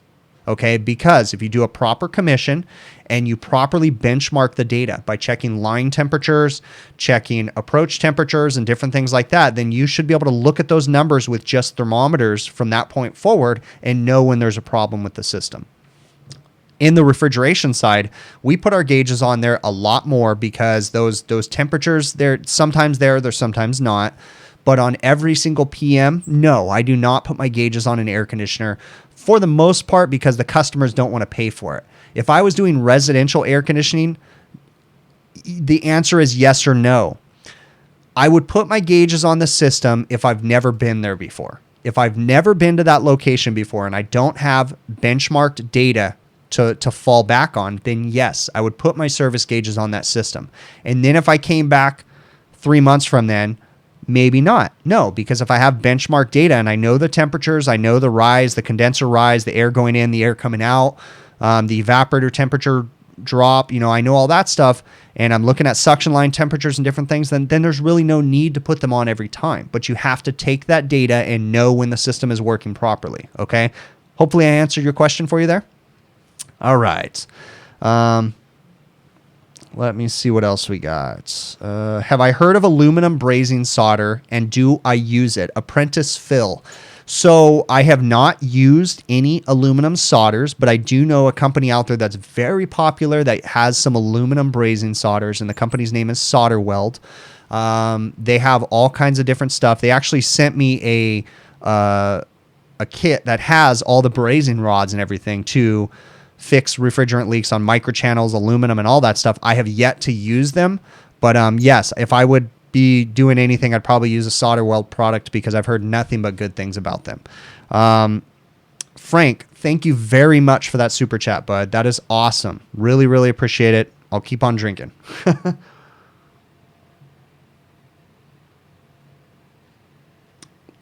How do I share benchmark data between service techs? That is a good question. So currently right now, I do not share benchmark data with my service techs, okay? But I am strongly considering and really looking into Measure Quick. It is a software I have no affiliation with. Just so happens to be Jim Bergman's software. I find it very useful. I've been using it for myself, and I've really been thinking about integrating it into my whole company. Within Measure Quick, okay, you can share data. There's several different software platforms out there. The iManifold software. I'm trying to think. I think the Field Piece software, I think you can share benchmark data too. I think you can. There's several different softwares out there that you can share benchmark data. So there's also another way you can do it, even if you don't pay for the software sharing. you could download reports, put them into Google Drive, and then have a drive for each location that your employees all have access to. So that's another way to benchmark your data. You could have a startup commissioning report. Boom, right here. Here's the outdoor ambient. Here's all this information. And then the next tech, they could just open up that file in Google Drive for that particular customer and get that information. So that's another way too. It's kind of difficult. I personally, if I was going to do it, I'd probably be using MeasureQuick software. MeasureQuick has a whole built-in integration. It doesn't cost very much money. I've read some of the stuff. It really seems like a great idea. I have no affiliation with MeasureQuick, okay? I really like them, but that's how I would do it if I was going to do that. Do I work on full-at ice machines? If so, what's the most common problem? Willie Bryant. So in the past, I used to have a hospital customer about 5 years ago that I worked for a good 10 years for. And I would work on full-at ice machines every day, the countertop ice machines. The biggest problem that I ran into when I was doing these were the Symphony series full-at ice machines, the countertops, and they were the Maestro series full-at ice machines, I believe. The biggest problem that I ran into with the full-at ice machines was calcium buildup, not doing enough preventative maintenances, and calcium plugging up the tubes. Oftentimes, ironically, the calcium would end up plugging up the drain lines and the machines would overflow with water. It's weird that it would plug up the drain lines before it would plug up the gear motor or something, right? Now, you get into the really bad ones, then the gear motors would overamp and go off on a safety.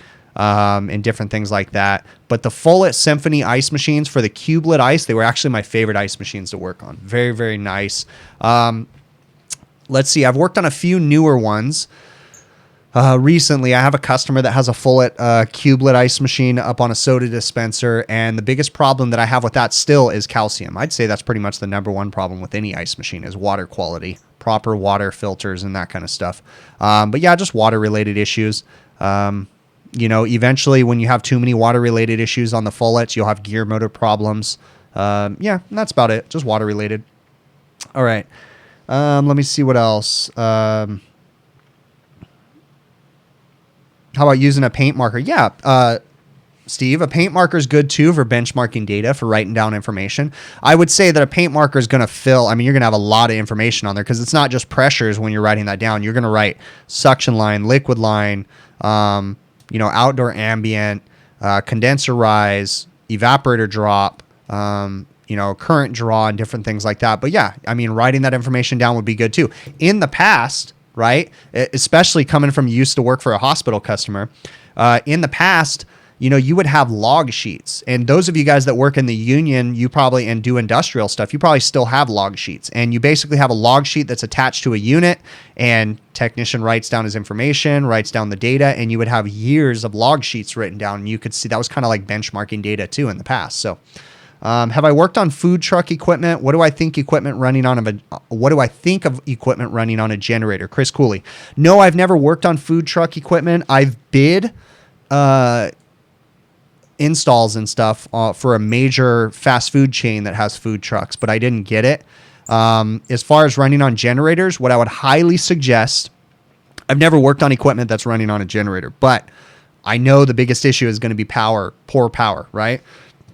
You're going to need voltage monitors, phase monitors, like ICM makes a bunch of them, phase monitors and voltage monitors that are going to shut the system down and log the data on high voltage, low voltage, all that good stuff. Okay, so look into phase monitors, voltage monitors if you're running on generator systems, because then it shuts down your equipment before it damages it, and it saves the data. So that way when you go out, you see it has a fault, you know that it had low voltage fault. So then you can look at the generator. So that's what I would suggest.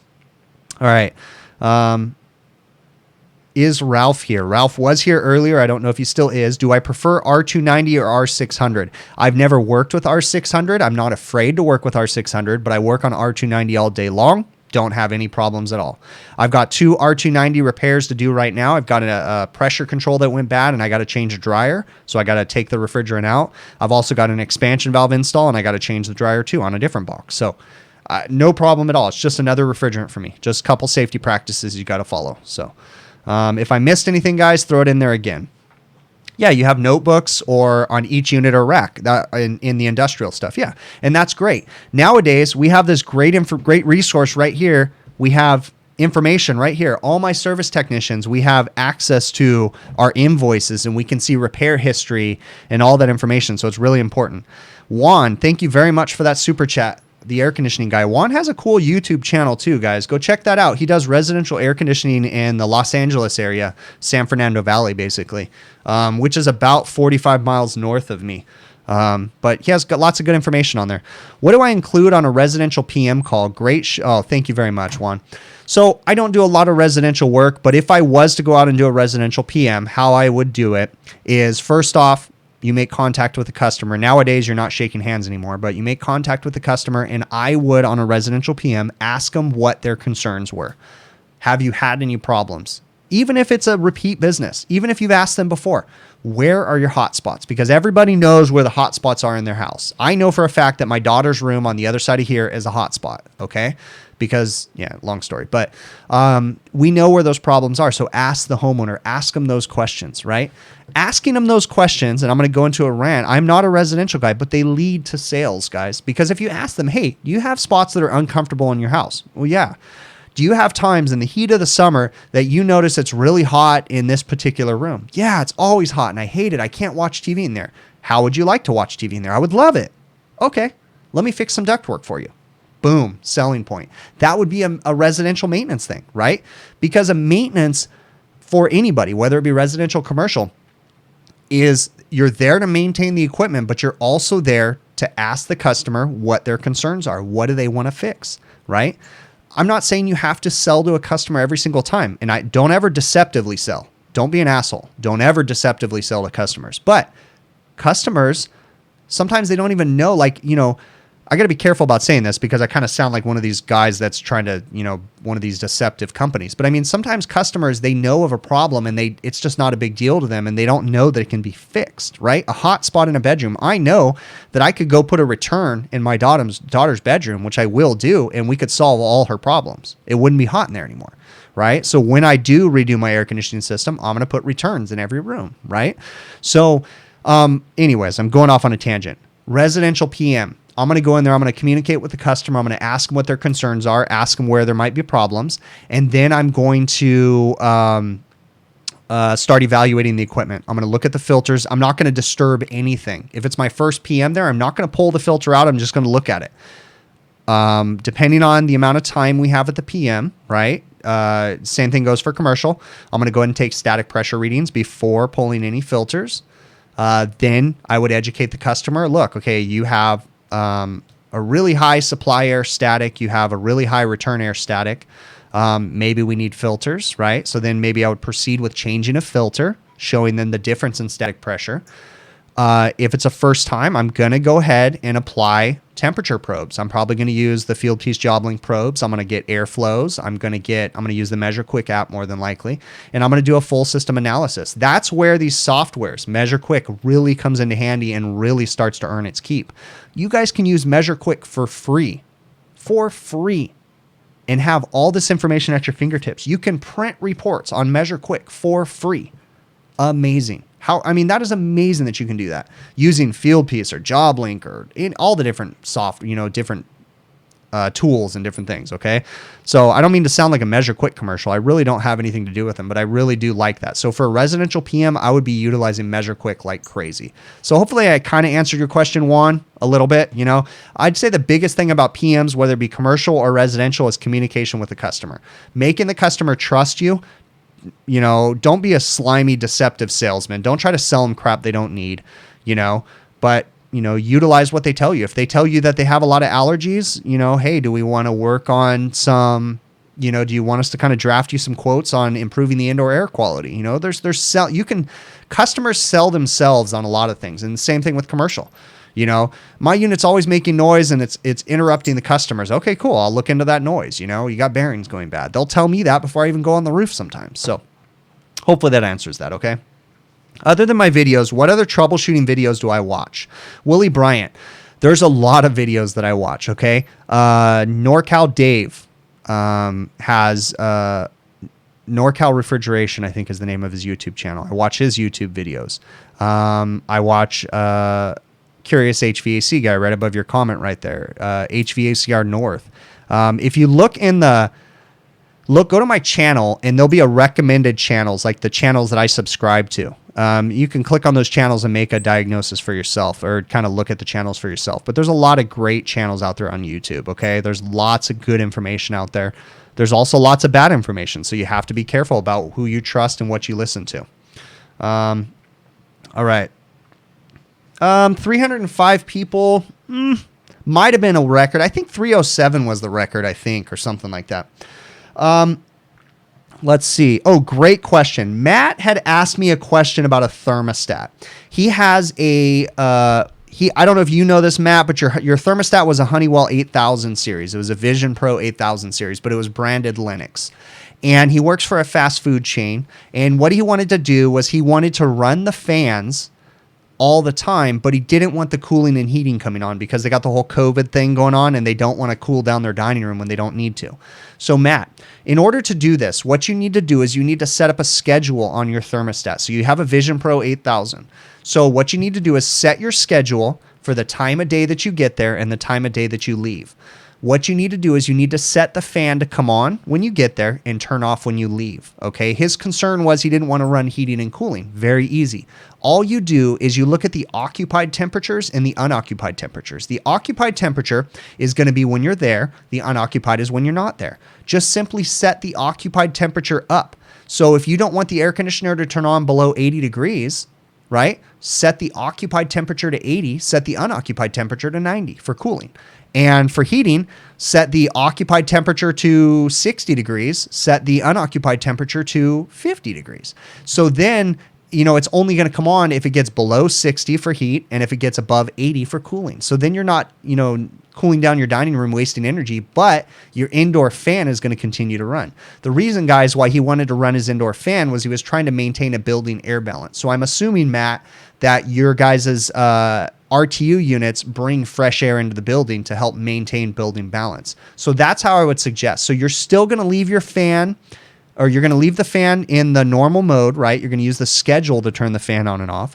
You're still going to leave the thermostat in auto to where it'll turn between heating and cooling, but you're just going to set the temperatures higher and lower so that way the cooling doesn't come on or the heating doesn't come on. So hopefully that makes sense for you, Matt. If I didn't answer your question, send me an email to hvacrvideos@gmail.com, okay? Let's see what else. What am I got on my list right here. Where did I get these posters behind me? These are Sporlan posters that Sporlan sent me. I'm affiliated with Sporlan. They are a sponsor of my videos. So one of the cool things is that they send me wall posters all the time. I think if I do this right now, let's see. I don't know if this will work or not. Let's see. Turn that off. No, you can't see them. Never mind. But I have wall posters all over here with expansion valve breakdowns, and I have one over here. You guys see the tail end of one right back here, right there. That's a pressure enthalpy chart. A pressure temperature chart. But you can actually just go to your supply house. Even before I was affiliated with Sporlan, I just went to my supply house and I had them reach out to their Sporlan rep and just said, hey, can I get a couple wall posters for my house? And they sent them to me for free. So I'm not saying they're going to do that for you every time, but just reach out to your Sporlan rep. Go to your supply house and ask them who the Sporlan rep is and send them an email. I bet you they'll help you out. Let's see what else.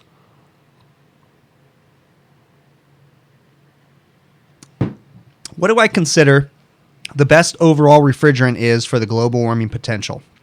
Performance and ease of use. Andy, that is beyond my pay grade, bud.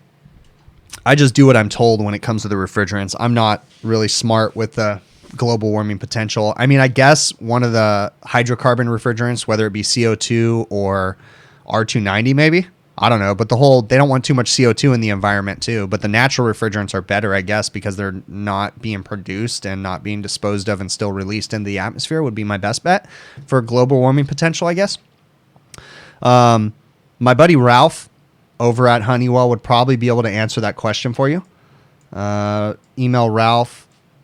I'll put his email in the chat again right now. Control C. I'm going to post that in there right now. All right. Guys, I am going to go ahead and wrap this up. I really, really appreciate you guys coming in here. I want to say thank you very much.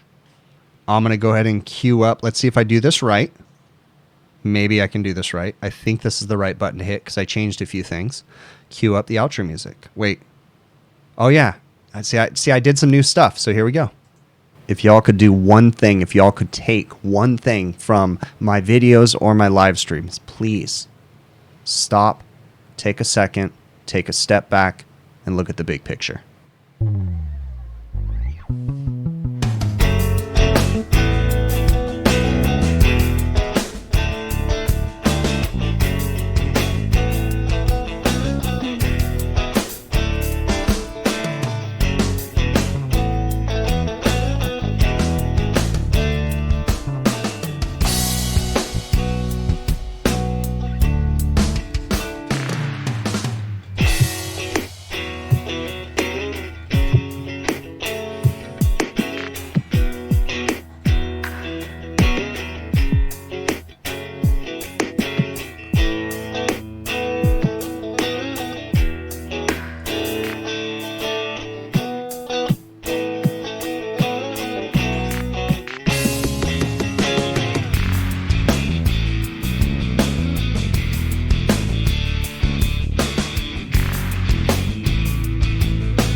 I still got a beer left, so we'll still go.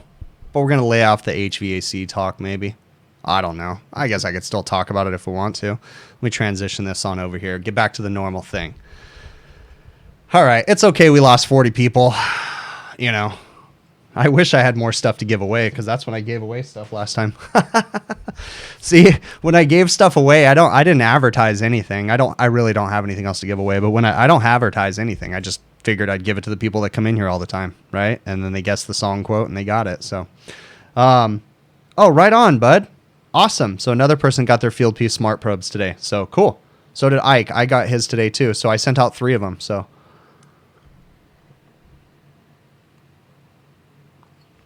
All right. What else we got going on, guys? Throw some stuff in the chat. OEM until you can't. Don't know where that was from, Dave, but yeah, I'm Dave Johnson. Same thing, dude. I use OEM whenever I can, as much as possible. As much as, like, even today, I went to work on a package unit and had a bad run capacitor for a condenser fan motor, and I was contemplating going directly to Train. Luckily, I found the identical capacitor that wasn't OEM, and the only reason why I didn't go to Train was it was basically a half an hour further. So, you know, it is what it is. A singular Lego. Yeah. My daughter would kill me if I gave away any of those Legos up there. Plus, those things mean too much to me. Those things are awesome. Love those things. That VW bus is like, that microbus right there is like my dream car. If I could have a VW bus, that's like my dream one day. It would be awesome. How do I deal with cheap customers? Aldo, tell them to go pound sand. No, I mean, you just be honest and you document everything and you tell the customer up front, like, hey, you know, this is how it's going to be. This is how much it's going to cost. And this is what I'm going to do. And if they choose not to go with you, then they don't go with you. It's a difficult thing. I realize that you're in business to make money and you don't want to let customers go. But also at the same time, you got to sell your service. And that's it, right? I mean, you got to do what you got to do to fix things right. If a customer isn't willing to pay you for your worth, then maybe they need to move on, you know? So I brought the apple juice. That's right. So you know it. Oh, Rich R. I mean, if you guys don't see his comment, he said, thanks for being open about my mental health. Mental health is one of the most important things, guys. Like, I can't stress that enough. The mental health is so important, guys. I talked about it on the HVAC Overtime live stream. And so did they, right? I said something on the Overtime live stream, and I was telling my wife this the other day because we were kind of reflecting on it. And my wife and I have done, if you guys haven't watched them, we've done some, it's called the How We Live the HVACR Life series. I think we did 3 or 4 video things where we talked in my office right here, and my wife and I just talking about our problems and different things like that and how we dealt with things. But go check it out. It's on my channel. But if you look in the playlist, you'll see HVACR Life series or something like that. But, you know, it's so important. I remember talking to my grandfather, and there's nothing wrong with my grandfather, but I remember telling him that I decided to go see a therapist, and he was genuinely almost embarrassed and just like, why would you talk to someone about your feelings? And it's like, cause grandpa, like I'm messed up in the head, you know, generations before our generation. And I'm 36 years old. I'm about to turn 37. I'm still younger, but before my generation, you didn't talk about that stuff. It was still taboo, right? I don't care. The pendulum has swung the other direction. I'm an open book. I will tell you that I grew up in a house where I saw drugs that I shouldn't have seen. I mean, I'll tell everything because that's what made me the person that I am, right? The stuff that I've gone through. It's so important to talk about your mental health. I've said this in the beginning of the stream if you weren't watching. Talk to someone. If you have issues, if you have headaches, if you have, worries or whatever, talk to someone. Go see a therapist, right? Therapists, guys, just so you know, you can go see a therapist and you could say almost anything. They can't tell anybody. Your secrets aren't going to be shared. It's private. Talk to a therapist. They're not going to judge you. I mean, just talk to someone. Everybody's gone through stuff. If you don't have a therapist, talk to a friend, talk to your wife, talk to your husband, talk to your brother, whatever. Just talk to someone. Don't get yourself into a rut where you're doing stupid stuff, right? I'm drinking a beer. Alcohol is not the solution, guys. Alcohol, I have to be careful, right? I'm not an alcoholic. I'm not an addictive personality. I enjoy drinking a beer, especially when I do these live streams because it makes them go smooth and relaxing. But even that can be dangerous. But alcohol is not the solution. Alcohol and drugs, those are band-aids for your problem. Your problem is something else. And hiding it with alcohol or drugs or whatever is not going to solve it. You still got problems underneath. You're just numbing the pain. That's all you're doing. So again, I'm not a therapist, but mental health is so important. Don't be afraid to talk about it. So, how much do I make a year, HVACR tech? I'm not going to share that on here, but I will say that California is a lot different. I don't think, Ren, that it's as much as you think I make, but I do okay. I'm middle class in California. So that'll probably give you a general idea, but I'm not upper middle class. I'm middle class. So have I been able to get in some hiking that can be therapeutic? Chris Cooley, great point. So my passion is hiking and camping, and I've been stir crazy right now. All the hiking trails are closed. I have not gotten in any hiking. I've been my therapy, if I could do anything, let's just say this. I'm going to ask you guys in the chat. I've asked this before, okay? In another life, what would your profession be? Okay, not change it for, I'm not saying you need to change your family or anything like that, right? Not, your family and everything still stays the same. What would your profession be? Okay, my profession would be, I would be a park ranger. And I'm not talking a park ranger at like a county park. I would be a park ranger in Yellowstone National Park. I am an outdoors person. My passion is camping, hiking, backpacking. My passion is being out in the middle of nowhere, being out in wilderness. I don't need people to talk to. I want my family there, but I don't need, neighbors or anything like that. So I have not been able to hike or camp or anything lately, and I really, really need to get back into that because that is truly my passion. So, Streamlabs thanks girls. I don't know what that means. I am an open book snowflake for sure. That is true. I am a snowflake.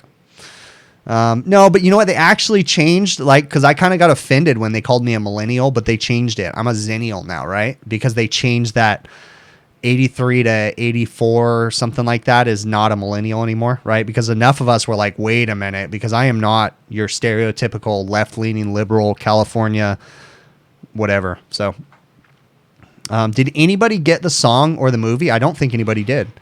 What is the TrueTech Tools code? My TrueTech Tools code is really easy. It is big picture. One word, big picture. Do me a favor. If you guys are going to purchase anything from TrueTech Tools, click the affiliate links. If you need an affiliate link for something that you're interested in, send me an email and I'll send it to you, because I actually don't get anything for the affiliate code. I get stuff for the affiliate links. So, all right, there you go. What is my favorite hiking spot? Unfortunately, I haven't done as much. My dream is to hike the Pacific Crest Trail from Mexico all the way to Canada. That would be my dream one day. Just look up Pacific Crest Trail videos on YouTube, and I just drool over those things. You just take freaking a couple months and you disappear.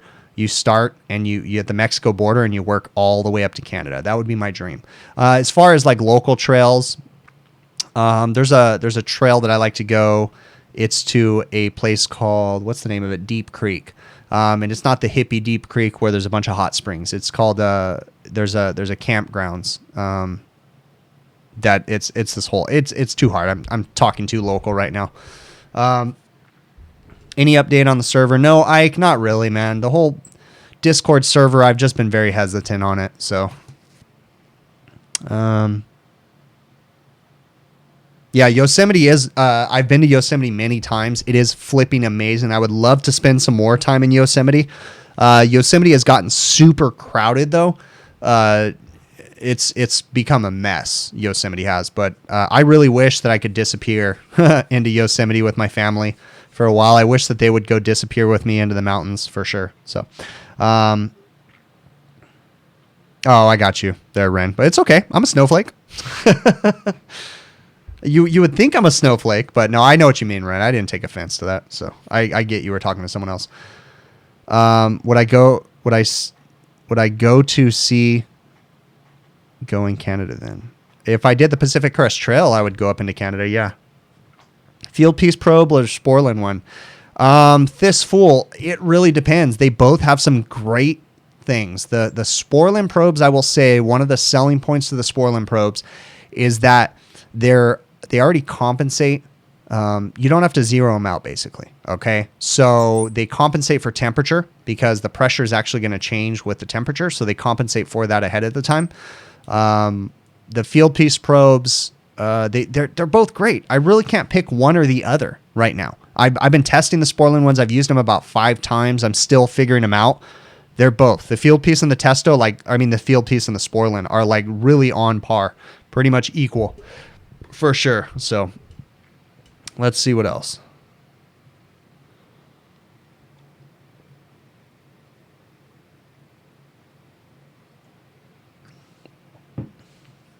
Benjamin Crawl, you said I can do a few Mets across the Pacific Crest Trail. I'm assuming that you could do it in sections is probably what you mean. Yeah, I've realized that. You can do the Mexico to San Bernardino one, which would take you a couple days, and then you could do the San Bernardino to Angeles National Forest one, which would take you a couple days. And you could do it in sections if that's what you meant for sure, yeah.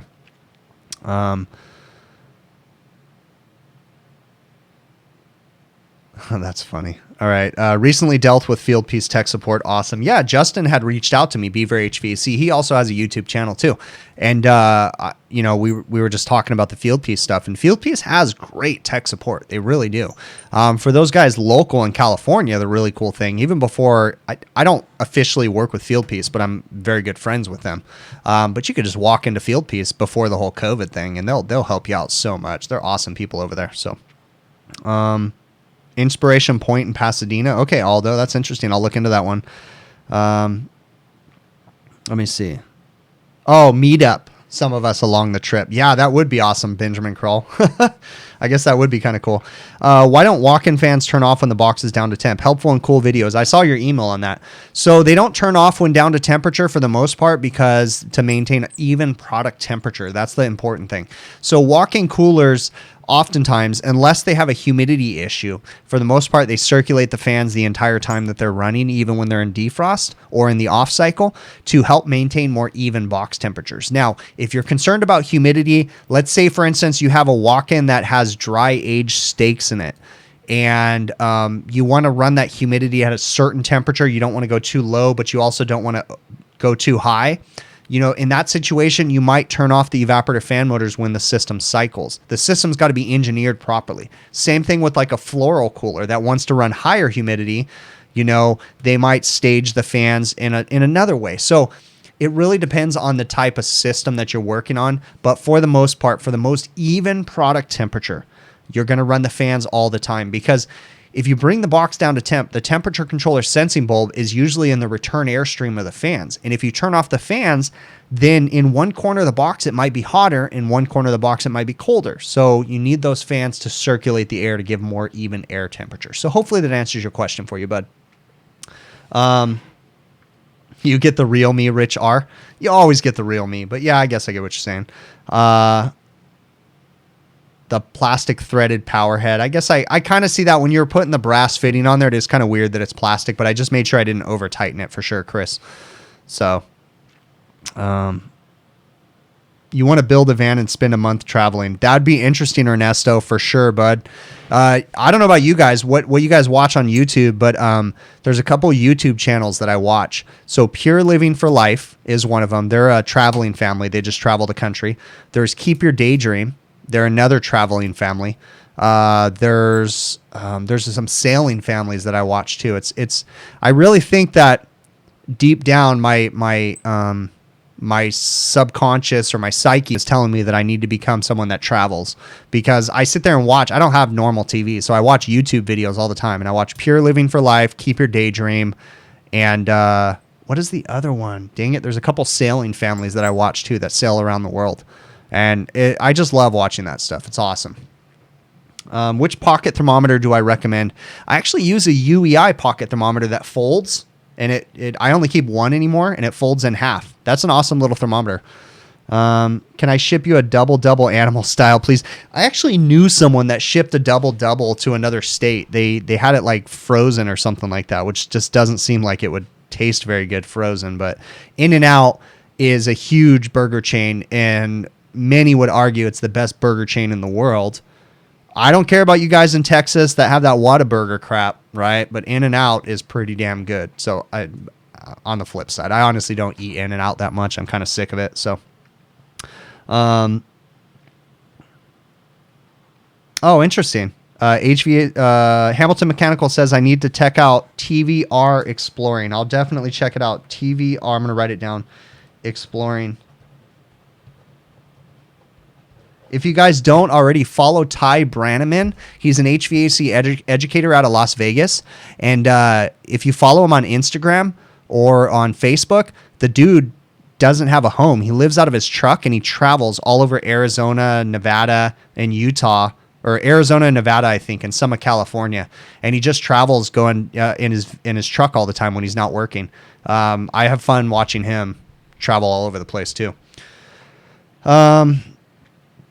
Dave, you said ready to tiny house across America with some HVAC tools. I've thought in my head, how could I do this? How could I travel the country and just become like a rogue HVAC guy where people call me and have me come work with them for like a week or two at a time and help them run service calls? That'd be kind of cool, right? And just travel the country with my family, homeschool my kids. My wife could, if I could make enough money doing that, that would be fun to just travel the country and just work with other people, helping them and stuff like that. That'd be awesome. That'd be really neat to do that. Do I ever use the test mode on the Linux Prodigy 2.0? On the 2.0, yeah. On the original Prodigy, though, the test mode kind of sucks on the first Prodigy, version 1, because you can only test one feature at a time. But on the 2.0, yeah, you could do full cooling test. Yeah, I use test mode all the time. I've never had Whataburger, so I can't say. The Habit is decent, but it's expensive. Ernesto, HVACR Vlogger, I kind of have some insight to the whole In-N-Out thing. I don't know if working as a tech for In-N-Out is an amazing thing. I don't know. In-N-Out is a great company. In-N-Out, they treat their employees right and they take care of them. But send me an email, Ernesto. We could talk about it more. I don't want to badmouth. I mean, I'm not badmouthing In-N-Out. They're an amazing company. So let's see what else. What am I missing? I already answered the test mode. Which school did I go to for education? I went to Mount San Antonio Community College in Walnut, California. It's right on the border of Pasadena or Pomona, California. That's the trade school that I went to. So, and then I just did a lot of self-educating after that. I could train people on the road, kind of like a school on wheels. That'd be kind of fun. Curtis, I don't know what you're saying. You said on Facebook last week. I don't know if you meant for Ty Brannaman or what. Oh, Ty is awesome. Yeah, Steve says Ty is awesome. Ty is an awesome educator. I had Steve got to see him too. He was at the HVACR training symposium in Florida with Brian Orr. Brian had him come out, and that was awesome to see Ty talk. Ty is an amazing educator, and just look up Ty Brannaman on YouTube. You'll see his educational style. It's awesome. Yeah, there is In-N-Out in Texas. Yes, I did know that. They just moved to Texas, actually. Again, I have to be careful the things that I say. I do not work for In-N-Out, but I know a lot about their inside service and stuff. So let me see what I'm missing.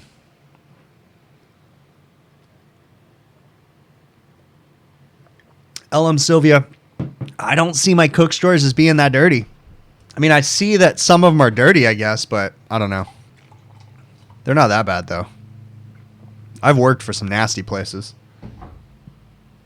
Got a little bit more time. We're almost there. So, throw some more questions in there. Oh, you posted pics there, Curtis, last week. Okay, I see what you're saying. Sorry, bud. I missed your comment there. Have I seen or used Zoom Lock? If so, what are my thoughts? I have seen Zoom Lock. I have not physically put my hands on Zoom Lock. I have not used it yet. I have a couple jobs that I actually want to work with Sporlan and use the Zoom Lock on, but I just haven't had an opportunity to do so yet. Zoom Lock has a certain purpose in a certain place where it would work really good. And it wouldn't work in the small restaurant refrigeration that I do a lot, but on the walk-in equipment installs and stuff like that, it could benefit me very much. So I definitely want to work with them and try to figure something out soon.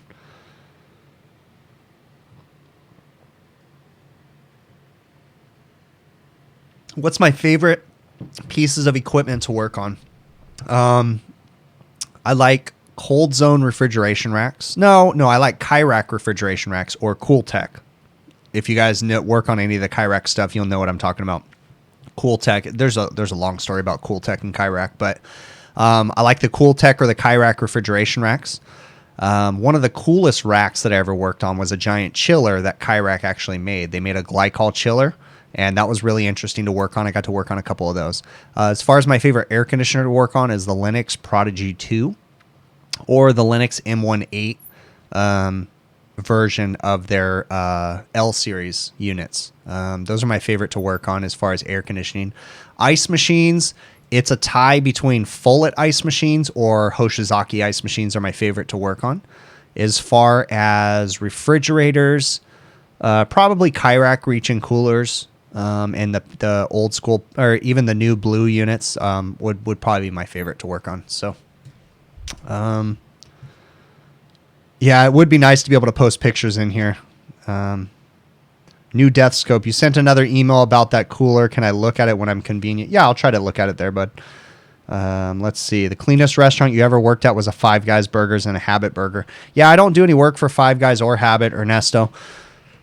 Side note, guys, the service company that Ernesto used to work for, we used to work on a lot of the same customers. It was kind of interesting because I would see stuff that he would post in his videos. He's HVACR vlogger. Go subscribe to his channel and check out his videos. But he used to work on a lot of the same customers that I did, and vice versa. So we used to communicate back and forth. But do I own my own company, Matt? Yes, I run the company with my father. My father is kind of semi-retired. He started the company and I've kind of taken it over. But we still work together to this day. So yeah, I'm part owner basically, or partner. All right, let's see what else I'm missing. Have I ever been unfortunate enough to work on a York?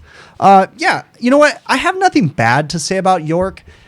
Everybody's comfortable working on a certain piece of equipment. There's some guys that think that York or, their equipment's the best. There's some people that think that Lennox is the best, that Carrier's the best. I mean, it's just what you're comfortable working on. If you work on Yorks every day, then they really don't end up being that bad because you're just comfortable working on them. So, yeah, I've worked on plenty of Yorks. Carrier, I've pretty much worked on every brand out there. So, Hvacrs look awesome. You still haven't got to work on one. Yeah, Chris, Hvacrs have been around in California for years because they actually used to be based at, they started in California, in Harbor City, California. And then they actually got bought out by the Charleston Company or Hobart or whoever, the conglomerate Illinois Tool Works owns Hobart, Charleston, Hvacr, all those different ones. But yeah, they bought them And then they're kind of absorbing them into Charleston, and they're rebranding, is my understanding. So the Kyrax name will no longer be there, and it'll just be Charleston Equipment, is my understanding. So, which are my most sold on, HCFCs or hydrocarbons? I don't know, Rito. I mean, I work on the hydrocarbons. Probably the R290 is probably the most popular one that's going to be, out there. Everything's going to be R290 soon. I'm surprised that we haven't seen more. I predict that in the future, you're going to have hydrocarbon refrigerants on residential air conditioning applications. And what I predict is that you're going to have a residential chiller. You're going to have an R290 chiller that's located outside the house, the condensing unit, the evaporator, and you're going to be cooling glycol, pumping it into the house. So you're not going to be sending that hydrocarbon into the house. And I don't know why we haven't done that yet, but I predict that is the future. So someone will probably take that idea and make billions off of it, and they might have got it from me. How do I feel about microchannel coils? Jayhawk, I mean, it is what it is. They make us money. I mean, it's just another thing that needs to be fixed. Honestly, I don't see a lot of microchannel leaks on my side. I see people complaining about them. I really don't have a problem with them. It's just another thing to work on. I got nothing bad to say about them. What's the restaurant that I service in La Quinta? Helpful and cool videos. I cannot tell you. I will not reveal the locations of my restaurants. And actually, fun fact, those are the only comments I ever delete when people try to guess restaurant names. Whether it be correct or incorrect, I delete those comments. I don't care if you talk crap about me. The other comment I will delete is when you talk crap about someone else. Like if people are bashing people in the comments, I usually delete those. But I'll never delete a negative comment about me, but I will delete any guesses to restaurant names. I cannot reveal my restaurant names just out of protection. I'm not doing anything wrong. I just got to protect my restaurants. So, let me see if I'm missing anything here. All right. Well, guys, we are pushing on a half an hour of an after show. I am going to go ahead and wrap this up. I really do appreciate you guys coming in here, and I'm going to queue up. I got a new outro song for the last song too. So I'll queue up that song, and we will catch you guys on the next one.